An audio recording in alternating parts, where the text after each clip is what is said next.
Réalisation de tutoriels vidéo à l'aide du logiciel CamStudio. Ce logiciel est gratuit, disponible sur Internet. Une simple recherche avec votre navigateur préféré. Vous tombez sur des plateformes de téléchargement habituelles. Vérifiez que la version téléchargée est bien en français. Téléchargez le paquetage, enregistrez-le et exécutez-le. Une fois l'installation réalisée, une icône se trouvera sur votre bureau. Sinon, vous passez par tous les programmes CamStudio et vous le lancez. Au début de votre tutoriel, vous devez d'abord signifier une région. Donc voici le programme. Vous commencez par définir la région que vous souhaitez saisir. Soit c'est une région au choix, cela veut dire que vous pouvez sélectionner l'espace avec votre souris. Soit c'est une région fixe dont vous fixez les dimensions à l'avance. Si vous ne savez pas trop, vous pouvez sélectionner ici avec donc une sélection qui s'offre à vous et automatiquement, une fois que vous avez tout terminé, les dimensions vont s'inscrire dans largeur et hauteur, comme ceci. Vous validez, ainsi vous restez en zone fixe. Cela veut dire qu'à chaque fois que vous allez démarrer un enregistrement, il va vous donner une zone, la même, les mêmes dimensions, mais pas le même emplacement.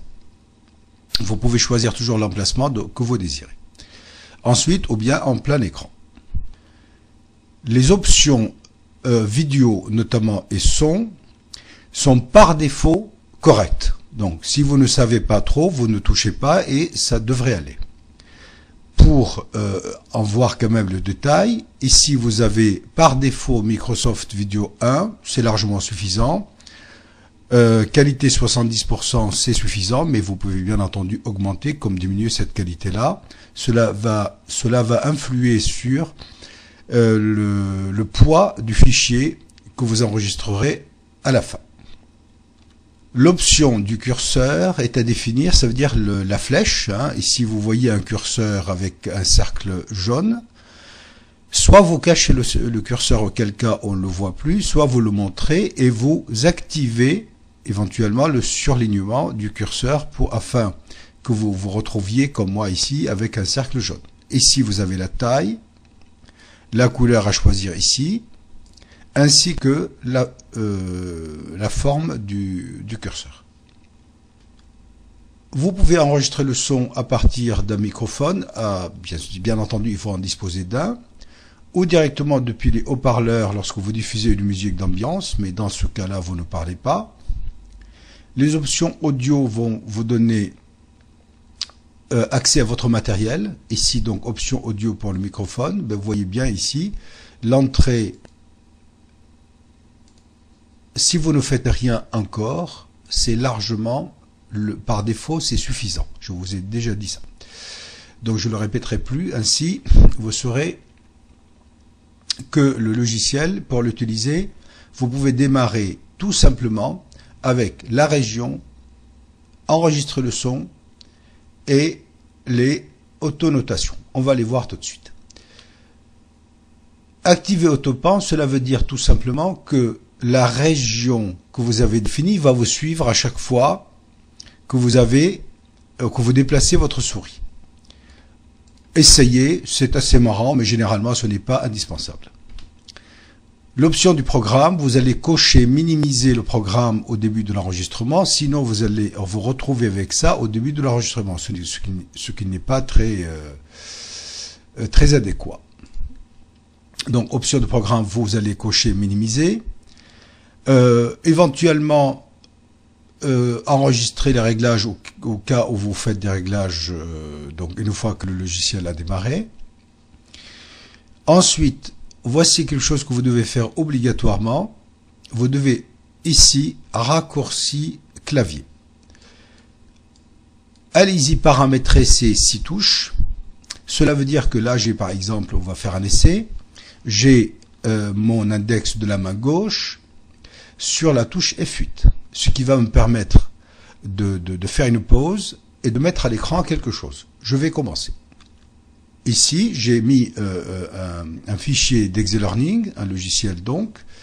Tout simplement, vous n'avez pas vu le fait que je l'ai appeler et puis reparamétrer pour qu'il corresponde à ma fenêtre. Si maintenant je vais l'agrandir, je sors de la fenêtre. Ici, vous ne voyez plus la fenêtre. Donc je reviens, vous voyez l'ascenseur à nouveau. Je vais refaire une pause et je reviens ici vers donc les raccourcis clavier. Ces touches-là, F5, F6, F7 que j'ai paramétrées, bien entendu, chacun fait ce qu'il veut et vous pouvez les paramétrer ici à votre guise. Soit avec la touche contrôle, soit avec les deux, soit avec les trois, soit avec aucun. Et c'est valable pour les autres aussi. C'est ça, ces trois touches-là vont correspondre à ceci. Ce sont les annotations sur l'écran. Ici, nous avons des formes préétablies. Je vais prendre par exemple le premier. Arrivera une forme ainsi. Clic droit dessus, je peux éditer le texte. Donc changer ceci. J'ai mis une phrase ici et je peux toujours avec donc ici la police, je peux toujours choisir la police que je veux, la taille que je veux, les dimensions, donc et ainsi que la couleur. Je peux choisir ce que je souhaite et faire des essais. Voilà. Ici, j'ai fait penser à sauvegarder votre travail. Je peux déplacer ceci pour le mettre au centre de mon icône. J'ai fermé le tout. Ceci, je peux le réutiliser pour plusieurs tutoriels. Eh bien, qu'est-ce que je fais? Ben, je vais sur Objet, Enregistrer, et ainsi, j'ai ici le numéro 1. Je peux très bien éditer le nom, et ici, je peux l'appeler SAV Travail. Fermé.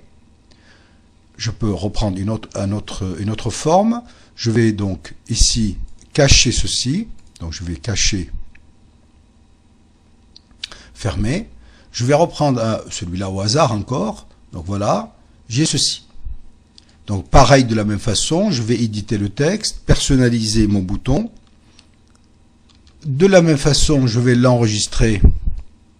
Ici, je vais faire un clic droit. Éditer et je vais renommer lancer. Je fais un troisième également. Ici, donc, c'est une flèche verte. Je vais l'enregistrer de la même façon. Ici, je fais un clic droit et puis je vais donc rééditer et je vais faire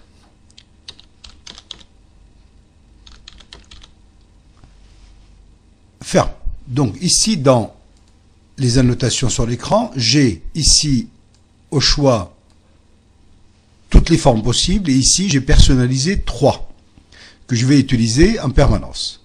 Je vais passer maintenant de l'un à l'autre, là celui-là je vais le fermer, avec les touches que nous avons vues précédemment. Ça veut dire les raccourcis clavier.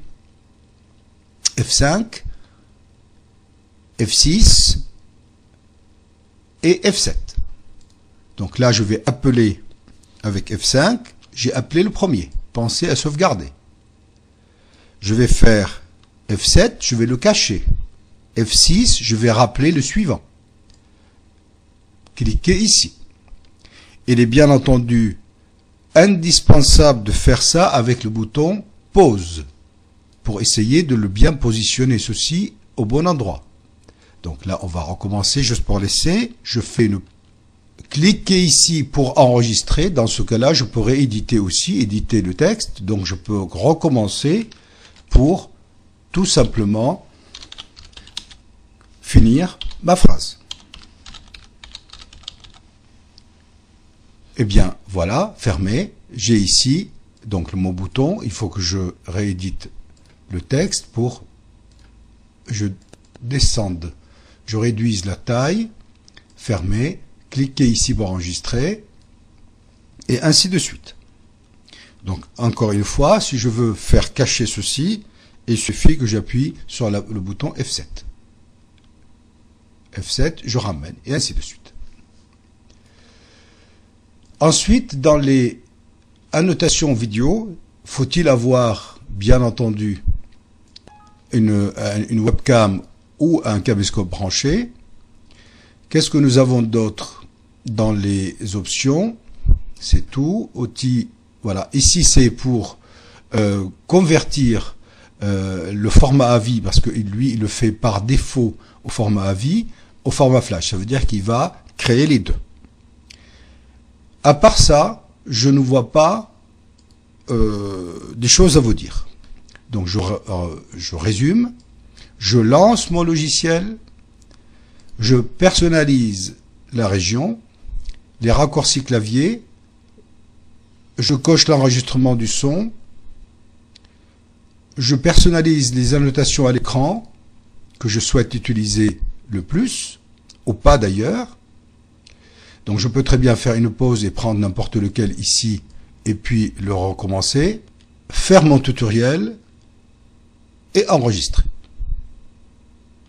Lorsque vous faites donc stop, vous avez donc à donner le nom du fichier, il est au format AVI, et c'est pour vous terminé.